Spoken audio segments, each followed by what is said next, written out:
This kid looks like they're editing their MySpace page. She doesn't need to be doing that. They don't even realize that we were watching.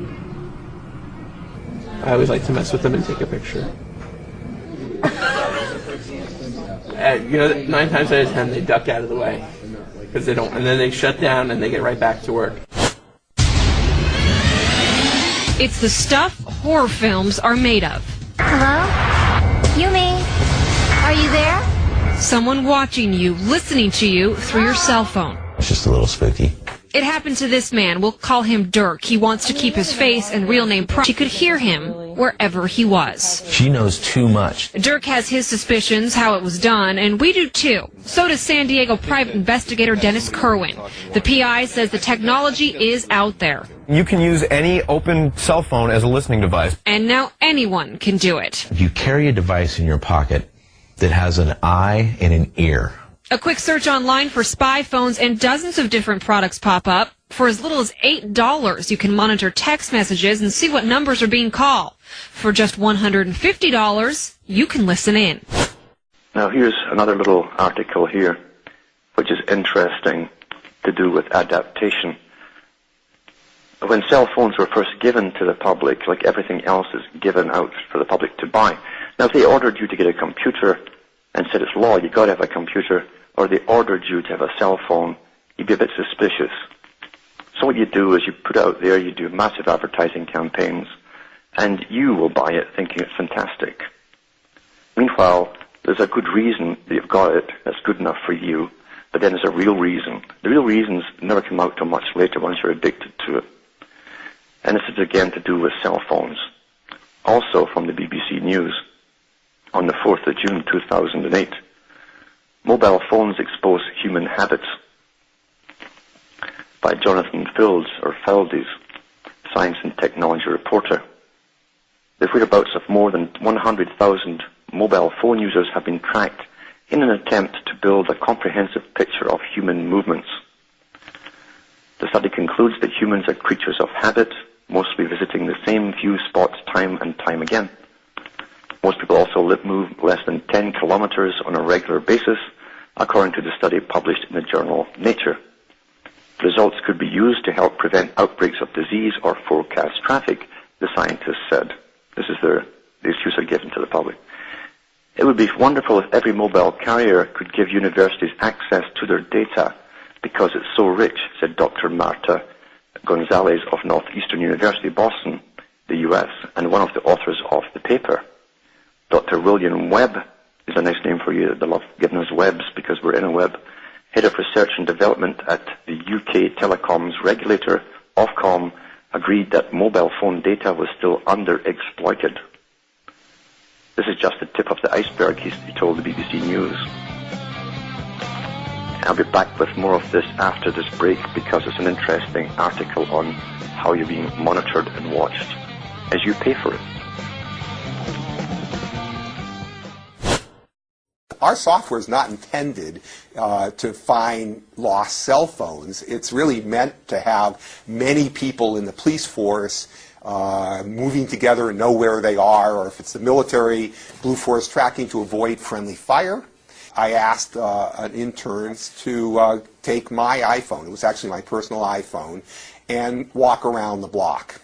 And so we saw her on the map walking around the block, and then the icon of it started moving away from our offices, and we didn't understand what was going on.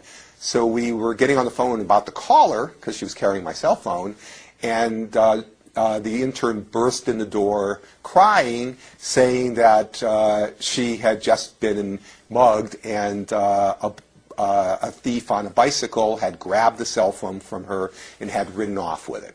We actually considered, when the robber was robbing this, of turning on the camera and seeing if we could see where he was from that, but we figured he probably had it in his pocket and it wasn't going to help much. Probably within less than a minute, the person on 911 had talked to a dispatcher who sent the police car after this person, and so it was really quite exciting. I was calling out the location and direction of the bicyclist, and the police car was following the directions.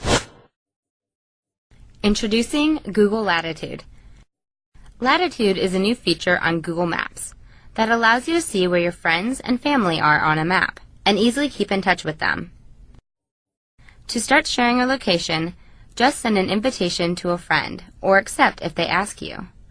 You have complete control over your privacy even after accepting invites. Let me show you how Google Latitude works. I'm signing in to Latitude, then adding friends from my Gmail contacts. When your friends accept, you can see them on your phone. For example, Ali shared his location with me. He's currently in Cairo visiting his friends. My friend Alice is one of my surfer buddies. We keep in touch through Latitude. Let's see what the swells are like. I'm glad to see that Mom and Dad arrived home safely from the airport. There was some bad weather in New Jersey. Oh, look at this. Looks like some of my buddies are nearby. Playing tennis? Well, maybe they're free for dinner. My mom doesn't have a mobile, but I can still share my location with her through iGoogle on her computer. The internet search engine Google has admitted accidentally copying household computer passwords and emails. The information from wireless networks was collected when its vehicles drove around residential streets, taking photographs for its worldwide Street View program. It's not known whether UK homes are affected by the breach. Earlier, Google's spokesman Peter Barron explained what action the company was taking to remedy the mistake. We've never used this data for any Google product, and we never will use it, and our top priority now is to delete it, and we're working very closely with the authorities to make sure it is deleted. We're also determined to learn the lessons from this mistake, so in recent months we've been working very hard on our privacy procedures, and we've just announced that we have appointed a new director of privacy. We've also announced tougher measures on training and on compliance. Well, let's get more on this from our technology reporter, Daniel Emery. They weren't using it for any Google product, as we just heard Peter Barron say. So why were they needing to gather this information in the first place? Well, it's not being used for a Google product, but the thinking behind it at the time was it might have been used for a Google product. When Street View, they started coming up with the idea of basically mapping your streets and taking pictures of everywhere. It was about sort of 3-4 years ago, and GPS wasn't very prevalent, and certainly it was still quite an expensive bit of kit. So what they were looking for was how can you map where somebody is on the map without relying on satellites? And the idea was basically that they would plot you by using the signal strengths from different wireless networks, and they can work out roughly where you are. If one to the right of you is 10 strength, the other was 6 strength, you were about there. So it was basically a mapping system to find out where you physically were on the map by using wireless. But one would think in that case it's almost like walking around with a mobile phone and watching how the bars go. Why would it be necessary to actually look into the computer and pick out emails and passwords? Could you be friends with government agents on Facebook and not even know it? In very creepy news, the Electronic Frontier Foundation has obtained documents that reveal 2 ways in which the government has been tracking people online. The first is a surveillance of social networking sites to investigate citizenship petitions, which includes government agents going so far as to friending people to learn their online secrets. Now, just to show how clueless the Department of Homeland Security agents really are about what it means to be on Facebook, listen to this following line from their memo. Narcissistic tendencies in many people fuels a need to have a large group of, quote, friends linked to their pages, and many of these people accept cyber friends that they don't even know. This provides an excellent vantage point for FDNS to observe the daily life of beneficiaries and petitioners who are suspected of fraudulent activities. So basically, if you're a suspected narcissist because you have a lot of Facebook friends, you're also suspected of fraud? Give me a break. Now, the second way they've been monitoring online is through a special command center that collected and analyzed online communications public communications during Obama's inauguration. So sites like NPR and Daily Kos were being watched. Now, just how powerful are big corporations? We heard about their role in lobbying, but listen to this. The website Cryptome published a Microsoft document that showed the company stores private user information. Well, what happened? Microsoft had the site shut down. Joining us now is the site's creator, John Young, from our New York studio. So, Mr. Young, why do you think you're such a big threat to Microsoft, and how did they get your site shut down? They used a sly technique of the copyright law, which allows instantaneous shutdown, basically, and does not require a court order or litigation to do so. And it's a very common tactic that corporations are using right now to censor the web. Now, why do you think you're such a threat to Microsoft? Well, I think it's not only a threat to Microsoft, it's a threat to their client, which is the law enforcement agencies, who do not want the public to know that this is going on. So I think that Microsoft is just fronting for the law enforcement people. In other news today, the Rudd government is considering making it legal for companies to intercept employee emails without their consent. What's the thinking behind that? Well, Terry, this is all being done in the name of national security. It is just a proposal at the moment. The government is concerned about potential attacks aimed at computer networks. The Deputy Prime Minister, Julia Gillard, says that it's crucial to ensure that important networks like running things like the stock exchange and electricity grids aren't open to attack. Here she is speaking on the Today Show again. Our technology is a big infrastructure issue these days. If our banking system collapsed, if our government electronic systems collapsed, obviously that would have huge implications for society. So we want to make sure that they are safe from terrorist attack. Part of doing that is to make sure we've got the right powers to ensure that we can tell if there's something unusual going on in the system. So it's a national security move, not a move about, you know, an unseemly interest in people's private emails.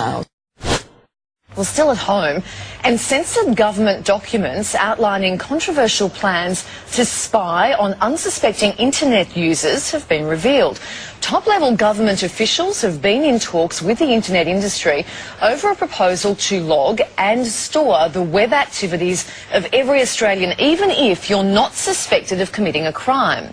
Then the data will be made available to law enforcement agencies around the country. Now, the government had intended to keep this plan under wraps. However, the largely censored documents were obtained under the Freedom of Information laws, with 90% of the detail crossed out with a thick black marker. So what exactly are they hiding? For more on this, we're joined by tech expert and managing editor of gizmodo.com.au, Seamus Byrne, and in Melbourne, online privacy expert Colin Jacobs from Electronic Frontiers Australia. Good morning to you both. Morning. Seamus, why would the government want this information? It seems a lot of information to be collecting on every single Australian and their internet activity. Yeah, I mean, their argument is that this would be similar to laws that are already in place in Europe, and that this is based on being able to combat terrorist activity, and that's sort of how it came to be in Europe. But in an ear. A quick search online for spy phones and dozens of different products pop up. For as little as $8, you can monitor text messages and see what numbers are being called. For just $150, you can listen in. Now here's another little article here, which is interesting to do with adaptation. When cell phones were first given to the public, like everything else is given out for the public to buy. Now if they ordered you to get a computer and said it's law, you've got to have a computer, or they ordered you to have a cell phone, you'd be a bit suspicious. So what you do is you put out there, you do massive advertising. Wherever he was. She knows too much. Dirk has his suspicions how it was done, and we do too. So does San Diego private investigator Dennis Kerwin. The PI says the technology is out there. You can use any open cell phone as a listening device. And now anyone can do it. If you carry a device in your pocket that has an eye... Back to work. It's the stuff horror films are made of. Hello? Yumi? Are you there? Someone watching you, listening to you through your cell phone. It's just a little spooky. It happened to this man. We'll call him Dirk. He wants to keep his face and real name private. She could hear him. This kid looks like they're editing their MySpace page. She doesn't need to be doing that.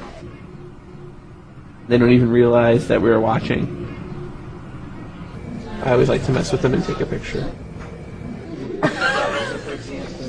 9 times out of 10 they duck out of the way because they don't, and then they shut down and they get right back.